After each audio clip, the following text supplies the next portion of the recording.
Hello, everyone, and inside today's episode of Locked On Canadiens, the Habs win a thrilling shootout 3-2 over the Detroit Red Wings. Is Juraj Slafkovsky going to be suspended for his hit on Matt Luff? And we're going to take a look at the upcoming game against the Vancouver Canucks on Wednesday night. All that and more inside today's show. Locked On Canadiens, your daily podcast on the Montreal Canadiens. Part of the Locked On Podcast Network, your team every day.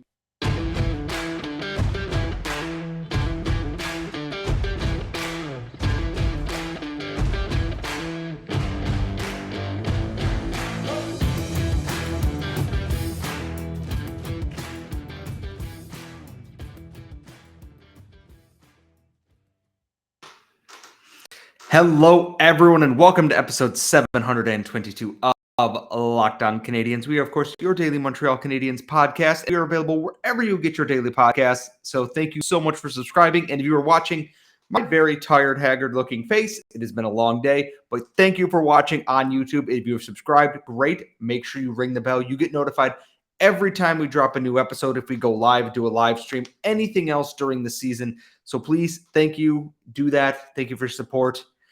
Let's get right down into things, shall we? The Montreal Canadiens went to Detroit, played a game against the Detroit Red Wings. And you know what? I was writing the top 6 minutes for Habs Eyes on the Prize, and I looked at this game and I went, I just hope it goes better than the last time, where Jake Allen got the crap beat out of him for 3 periods. The Canadiens failed to score a goal, and everything was a little bit crummy and frustrating coming off a season-opening victory against the Toronto Maple Leafs. And in this game, they came out. It was better. It was not great. But at the same time, the Montreal Canadiens in this game did not give up. They were on the penalty kill a lot. Some of it was very well earned, and some of it was not. And I will talk about David Savard in a moment here. But they got a lot of their scoring, not from all of their scoring actually came from not their top line in this game. Josh Anderson, suspended, gone. Second line, Sean Monahan, Jonathan Drouin, Evgeny Dodonov. Third line, Brendan Gallagher, Christian Dvorak, Mike Hoffman. Fourth line, Armia, Evans, and Slavkovsky. And you know where all the goals came from tonight? That's right, Mike Hoffman. And we are going to talk about him in our second segment a little bit more in depth. I have a mea culpa on that and some points I want to make about Mike Hoffman in there. But both of his goals scored in very similar fashion. Puck gets in deep. Brendan Gallagher gets to a dangerous area, shoots, and creates a rebound. And Mike Hoffman is on the spot to put that in the net. 2 goals for him tonight, 2 assists for Brendan Gallagher, an assist for Christian Dvorak, and an assist for Jordan Harris. And that's what you want. Those 2 goals were big because the Red Wings were relentless. They were, again, very good offensively at pinning the Canadiens in when they were allowed to. And the Canadiens' penalty trouble put Detroit on the power play for long chunks of time, including a 5-minute major kill towards the end of the game, thanks to Juraj Slafkovsky being tossed for his boarding major. And just throughout the game, the Canadiens continued to keep their resolve and keep functional and keep everything tight. David Savard and Joel Edmondson blocked a lot of shots. And I said this on Twitter. I don't know what the most shot blocks in a season is. I should really look that up. But I think the way this season is going, at the very least, David Savard might challenge for that as it goes because he blocks so many shots. Joel Edmondson's back for 3 games. He's already got 12 block shots on his resume. They played a ton of time on the penalty kill, and then so did Jonathan Kovacevic, and so did Jordan Harris, and so did Arbor Xhekaj. Sean Monahan and Jake Evans were also immense. The penalty killers, for as bad as they were last year, have been on another level this year. Are they the top team in the league? No, but are they very good so far? Yes. Better than expected anyways. And that's kind of the story of the Montreal Canadiens here. And above all else, I am absolutely not doing the job that I need to describe this game, is that Jake Allen was incredible in this game. He didn't have a ton of highlight reel saves. He just had so many good calming moments around the net. No wasted movement, kicking pucks away from his net, no panic in his game. Even when things got a little bit hairy, Jake Allen was there to steal things. EEL, not EAL. This is, steal. Anyways, he's exactly what this team needed to help steady them in this game, because Samuel Montembeault can get a little bit scrambly.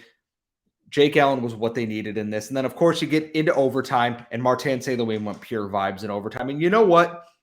I respect it, because normally you go one shot, one kill in 3-on-3 overtime, and that's the best chance you're going to get. He threw Suzuki, Caulfield, and Gouli out there. Didn't really work the way they had hoped. And then he went David Savard out there with Mike Hoffman and Kirby Dach twice. And honestly, Mike Hoffman had 2 chances for that hat trick goal in overtime with a chance to win it. He didn't get it, but the plays were there. He and Dach have some synergy, which I think is Kirby Dach just being really, really damn good at this, to be quite honest. Kirby Dach continues to be an impressive piece, even when he's not on the score sheet.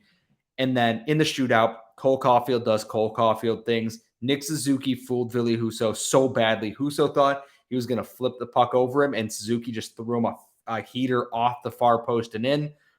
Wings got one back through David Perron. Jake Allen shuts the door on Dylan Larkin, and Montreal comes away with a 3-2 win. It's a nice way to end a losing skid here, because some of the efforts were there in the games, but they weren't, getting the results in at the end. They got depth scoring in this one from their third line, contributions from some of their other guys that aren't on the score sheet all that often. A nice rebound game for Jake Allen. He's gotten beat up a little bit. He's played well, but other teams have just kind of started putting pucks past him. He played well. He earned that win tonight, and they do have a game against Vancouver, and we are going to preview that in our final segment, because there is a little bit more to talk about in this game. But I just want to say everything about this was exactly what I wanted to see from the Canadiens. Hey, we need to end this losing skid a little bit here, get some positive vibes going in the team, and they did that tonight. There is a little bit of ugliness, and there is a little bit of apologizing that I have to do now going into our next segment here. We're going to talk about the Mike Hoffman revenge tour. Can this continue? Can he keep up that level of play? And why maybe I, among others, have been too harsh on Mike Hoffman this season, and what's going to happen to Juraj Slafkovsky. Got tossed from the game for an ugly-looking hit. Is the Department of Player Safety going to spin the wheel and suspend him for a little bit longer? Who knows? We're going to discuss that and what the Canadiens' options are, all coming up next. But first, today's show is brought to you by the wonderful folks at Athletic Greens. Daylight savings is just passed. It's getting darker earlier. And you know what? What you need more than anything right now is a better way to start your day when it's cold, it's crummy, and everything else. Athletic Greens has been that for me. And with just one delicious scoop of Athletic Greens, you're getting 75 high-quality vitamins, minerals, whole food source superfoods, probiotics, and adaptogens to help start your day right. And this special blend of ingredients supports your gut health, your nervous system, your immune system, your energy, recovery, focus, and helps fight aging. All of these things. It's lifestyle friendly. So if you're doing keto, paleo, if you're vegan, dairy-free, or gluten-free, Athletic Greens is there for you. There's no GMOs, chemicals, or artificial anything, has less than a gram of sugar, and it helps support mental clarity, which is such a huge thing for all of us who are out there working and grinding every single day. There's over 7,000 five-star reviews. It's recommended by professional athletes and leading health experts. So what you got to give Athletic Greens a shot. And if you want to reclaim your health and arm your immune system with convenient daily nutrition, you got to check out Athletic Greens. It's just one scoop in a cup of water every day, and that's it. There's no need for a million different pills or supplements to look after your health anymore. And to make it even easier, Athletic Greens is going to give you a free 1-year supply of immune-supporting vitamin D and 5 free travel packs with your first purchase. All you have to do is visit athleticgreens.com/NHL network. And again, that is athleticgreens.com/NHL network to take ownership over your health and pick up the ultimate daily nutritional insurance. I am back. I am Scott Matla. I don't know if I introduced myself off the top of the show, and if I did not, I am very sorry. I am running 2 Twitter accounts for the first time, and I am doing everything I can to provide you, our listeners, and Twitter followers with all the Canadiens content you are possibly looking for every single day. And let's get the ugly out of the way first here. Juraj Slafkovsky absolutely boarded Matt Luff. Hit him from behind, face into the boards, 5-minute major penalty. Slavkovsky's gone from the game, and it's not a great hit. Admittedly, I don't think he was trying to absolutely shove his face into the boards. I think he was likely trying to brace him in there for the puck, but Slavkovsky is much, much larger than Matt Luff is, and with his size and physicality, he ended up shoving him into the boards. It is a 5-minute major penalty. I will not dispute that. It's an ugly hit, and it's something that he has to know he can't be doing that, especially at that point in the game. The Canadiens, luckily, their penalty kill was very good at getting out of that. They were lucky to draw 4-on-4 thanks to Jonathan Kovacevic getting tied up with Elmer Soderblom there. They got out of it, but that's not always going to be the case. When it comes to something like this, and I may be missing this because I don't have Twitter open behind me while I'm recording solo right now, so I can be corrected on this, or I will issue a correction before the episode goes out. I think he's going to get a call from the Department of Player Safety. I don't know what it's going to entail. He has no prior record. He's not known as a dirty player. If they suspended him a game, I wouldn't be surprised. It would be disappointing because these are games that he played well in. When he was playing with Sean Monahan, he looked really good in this game. And I'd like to see him take advantage of that, especially against the Canucks team on Wednesday night. But if he's suspended, there's nothing you can do about that. That likely means Yoel Armia rises up the lineup. And Michael Pezzetta comes in here if he is suspended for that game, which noted level-headed forward Michael Pezzetta. Can the Canadiens get 3 players suspended in 3 straight games? Who knows? Find out next time on Dragon Ball Z. But I don't love the hit from Slavkovsky. It's a learning and a teaching moment for him. I know Red Wings fans are likely, very mad at him. And fair. I would be mad if that happened to one of my players too. I don't think there's malice behind it. It's just a very dumb hit and one that you cannot make. And, he's going to learn. He's got to do this. He should know not to make that hit. I don't think there's any intent in that. I don't think there's any reason to take it beyond that. If he gets a game, he gets a game. If he gets nothing, I'm not going to be surprised. I think he should probably sit for a game for that just because it is a dangerous hit. Josh Anderson got 2, but he also charged basically from the back of the offensive zone to hit Alex Pietrangelo. I would hope... Selfishly, I am hoping that it is not something that becomes an issue because I want to see Slavkovsky play against the Canucks here. I think it's a game that he could absolutely go off in because the Canucks defense isn't great. It's on a back-to-back. Yes, the Canadiens are too, but he was starting to find chemistry with Sean Monahan, and I'd like to see that continue. And the Canadiens, I don't believe, can recall anybody. They're just going to slot. I believe if he's suspended, they will slot Pezzetta in, which... okay, fine. We'll see how it goes against Vancouver. However, now to kind of shift things into better news here, Mike Hoffman had a great game against Detroit. He looked engaged. He was in the dirty areas. He wasn't on the periphery. He was the Mike Hoffman the Canadiens need him to be putting up points on this team. 2 even strength points, goals, no less. Great. Looked phenomenal in overtime, tripping penalty or not, in which, whatever, fine. But that's the Mike Hoffman I want to see. And Mark Dumont pointed it out. He's leading the Canadiens in a lot of underlying metrics and not traditional counting stats. His Corsi percentage, his expected goals, his expected goals against. He's just been really snake bitten this year. And I think we talked about it on Game Over, Laura and myself last Saturday with Andrew Berkshire, is that you almost feel bad for him because the effort's there and it has to weigh on him heavily when he's so used to being a high-end goal scorer.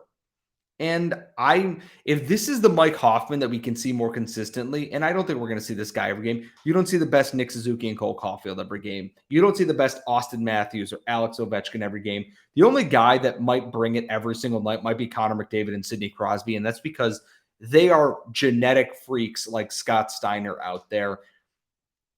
To the point is, if that's the Hoffman that we can see more consistently, there's a lot of teams who are going to look at that and go, we can work with that. The guy who looked disinterested and wasn't really contributing much of anything, no one's going to pay attention to that. And I know it's way too early to be talking about trade value, despite the jokes making on Twitter and this and that. if he plays like that more often and ends up with, 12, 15 goals going into the trade deadline, potentially more, teams are going to want that. Teams are always going to want that depth scoring. He's the third liner on the Canadiens and a power play option. Great. That's what he should have been originally. He was not meant to be brought in as a top line winger. He was meant to be a power play specialist. The power play in and of itself is a whole other thing that still needs sorting out, but that's another day, another show.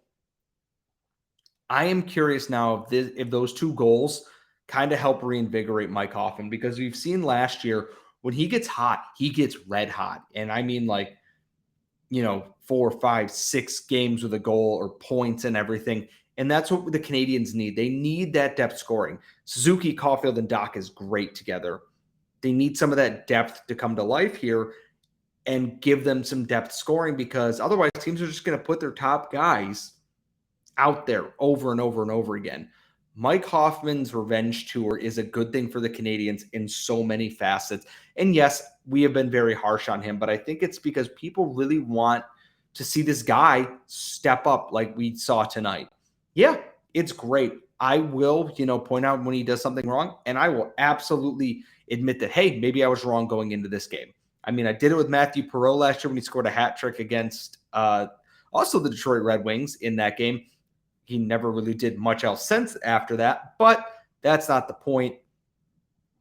I'm very curious to see what Mike Hoffman can do. If Slavkovsky's suspended, that's going to be potentially more ice time for him, because they're not going to give it to Michael Pezzetta. As much as we love that mustachioed man, it's not going to be for him. However, we have one more thing to talk about. They play the Vancouver Canucks on Wednesday night. Going to be very intrigued to see what this game is about, because Vancouver's a very interesting team. We're going to get into all that coming up next. We are back. It is Locked On Canadiens. It is our final segment of the day, and it is also game day again, which I did not know when I originally recorded Monday's episode when I was looking at everything else. They play the Vancouver Canucks.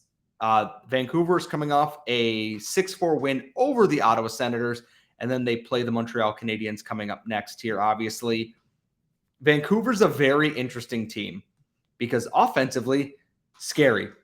Very, very scary. Elias Pettersson, 17 points on the season. I don't know if these have been updated with tonight's stats. Bo Horvat's very good. JT Miller stepping up, producing offensively. A new signing. Andrei Kuzmenko has 11 points in 13 games. Quinn Hughes continues to be Quinn Hughes and doing Quinn Hughes things. Then things get a little bit dicey. In net, Spencer Martin is currently statistically the better of 2 goalies. He's 3-0 with 3-0-1 with an OT loss, 345 goals against, and a 900 save percentage. Thatcher Demko is not that. In 9 games, he has 1 win, 6 regulation losses, and 2 overtime losses. 3.9 save percentage, or goals against, 879 save percentage. And the last time that I pointed out that goalies were struggling against the Minnesota Wild, Marc-Andre Fleury came in and put together 2 absolutely phenomenal games against the Canadiens inside the span of a month. I don't know what to make of the Canucks, because they are, if anything, they're in a rough spot. They're not where they were expected to be with Bruce Boudreau. Remember, jerseys on the ice. They had that huge losing streak to start the season. And I got to be honest, I still don't think they're the finished product. I know the Canadiens are definitely not the finished product. I feel like this has the opportunity to be a very wild, high-scoring game. Vancouver right now sits 6th place in the Pacific Division. They are 4-6-3 on the season, 11 points in 13 games. The Canadiens, in retrospect, are 6-6-1, 13 points in 13 games.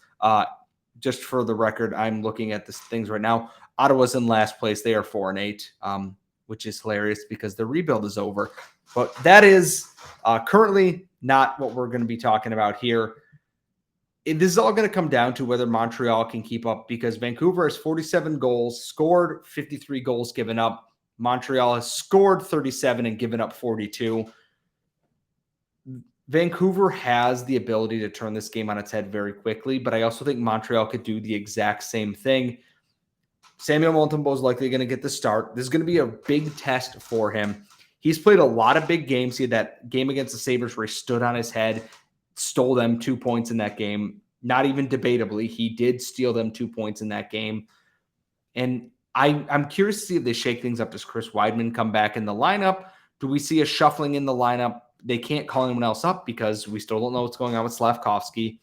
And we still don't quite know, are they going to shake things up based on Mike Hoffman having a strong game or anything else? And I really want to see what happens here because Vancouver, when they get rolling, are an absolute wagon of a hockey team. Bruce Boudreau knows how to squeeze offense out of that team. That's always been something he's been very good at, but his team currently cannot get a save to save their life. And I think that's important, is that you can exploit that. Cole Caulfield and Nick Suzuki can exploit that. Mike Hoffman and depth scoring can exploit that. Can you get Sean Monahan rolling a little bit in this? Can you get the defense a little bit involved? Because there's the occasional secondary assist, primary assist, depending on the play. But I'd like to see more generation from a Jordan Harris, Caden Gooley, and that means put them on the power play in this game a little bit. I love the idea of Arbor Jacki on the power play because as Martin St. Louis, he can cause some chaos. To cause chaos, one, you have to get on the power play, and two, the puck has to get to the net to cause said chaos, and it's great. He can absolutely, run over guys with that shot to the net. However, it's still not clicking quite yet, and I still think it's one of the biggest flaws on the team this year is that if they could get to a league average power play, oh man, just absolutely a different team. However, they haven't figured it out yet. Back-to-back situations are always tricky. And Vancouver's rolling. Montreal's going to be flying high after that win. And then the Habs have the Penguins again this weekend. There's a lot of tough games ahead for this team. And depending on what they do with Slavkovsky, you don't know. It causes a lot of questions for what Montreal can do here. And against Vancouver, it's another strong test because then they go out west not that far after the fact. I think the end of the month, beginning of December, they finished their Western and Central Canada road trip, which is great because let's get that out of the way early in the year so I am not tired when it's actually nice outside and staying up till 10 o'clock and later every single night. As far as predictions go, I don't know. I think it's going to be high scoring. I think, honest to God, between the two teams, 8 goals is not out of the question. It all depends which goal is going to blink first. Is Samuel Montembeault going to regress? Is Spencer Martin or Thatcher Demko going to try and build and find consistent performances? We're going to find all that out. I'd love to hear your predictions in the comments or on Twitter. You can tweet us at LO_Canadiens. If we're a little less active there, I am doing my best to try and run 2 accounts. My day job, unfortunately, I'm away from my computer, so I'm not always there. I promise I am not ignoring you. I am not as great as this as Laura is, but I am trying my best to make sure you get all the content you need. So thank you for bearing with me with that. This episode will go live at midnight. So again, make sure you're subscribed on YouTube. Make sure you ring the bell to get notified when this episode goes live.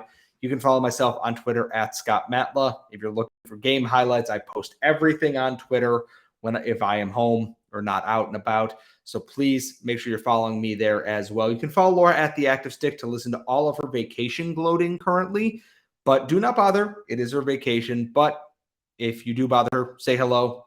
Hope she enjoys Europe. She will be back next week on Sunday's episode. And when you are done checking out our show and you're subscribed wherever you can find this podcast, check out Locked On Sports Today. A lot of us here at Locked On Canadiens. You can find them on YouTube. You can find them wherever you get your shows. Everyone, I will see you after the Canucks game. Go Habs, go. And we will see you all next time.